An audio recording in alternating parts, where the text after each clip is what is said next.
You ever have those days that are just weird? Today is I'm just going to sit because it's been one of those days. And we may as well just start from sitting because who are we kidding? Okay, so everything is safe. Be at home or here, everybody is safe. It smelled a little bit weird, and so we called the fire department, and everybody came, which is awesome because it was like it was amazing. But everything is fine. So we called just to make sure that everything is safe, and good news, everything is very, very, very, very safe. So if you see firefighters wandering in and out and people from the gas company wandering in and out, that's why.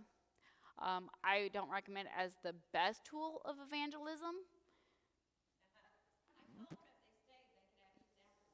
See, yeah. What? Do we count them in our ASA? I don't know. I don't think so. But I will tell you, there are TPs everywhere, so you never know. Like, I mean, yeah, put them on the books. Put them on the books.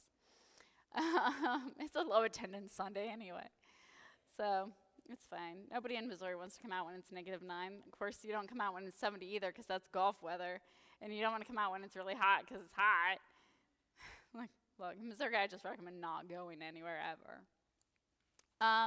But let's talk about the unexpected, because believe it or not, that is the theme of our scripture today, the unexpected, and God being in the unexpected, where we don't expect God to be, right?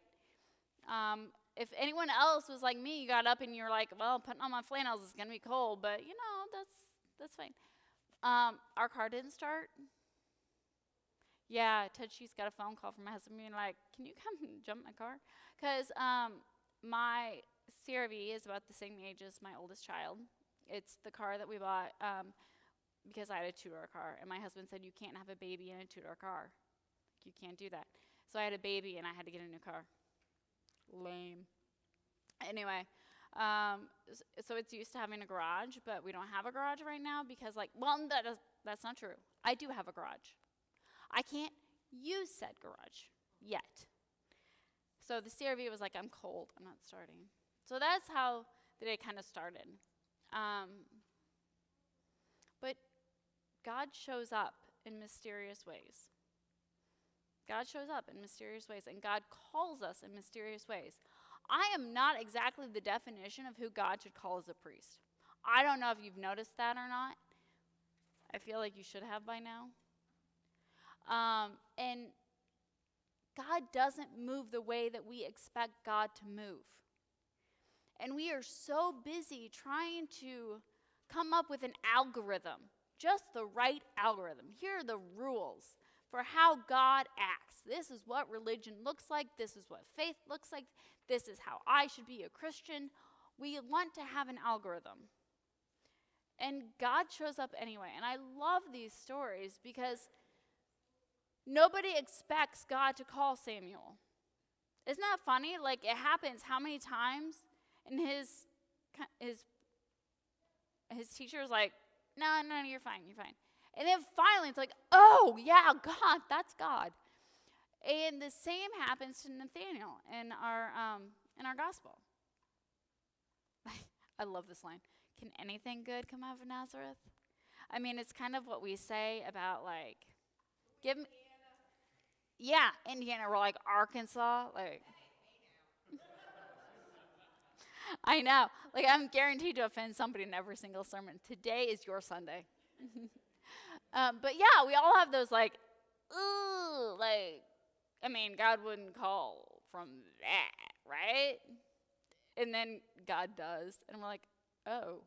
And I love Jesus' sense of humor. I think sometimes because we're so far removed from that culture and that text, we miss that Jesus is super, super funny.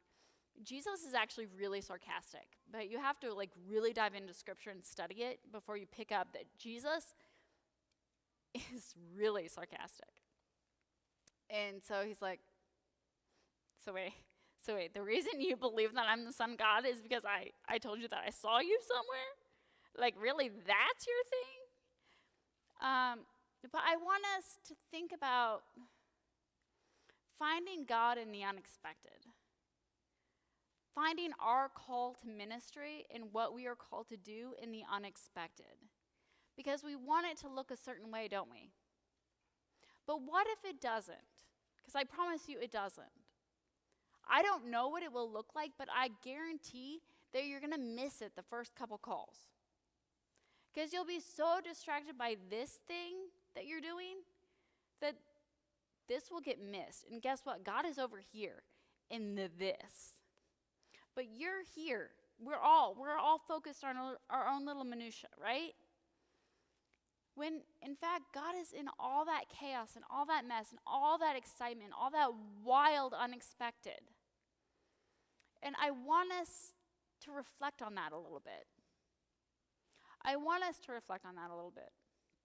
And I think one of the most beautiful things that came from this morning was we were kind of joking with the firemen.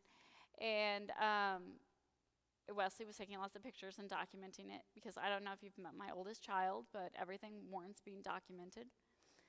Like the minutia warrants being documented.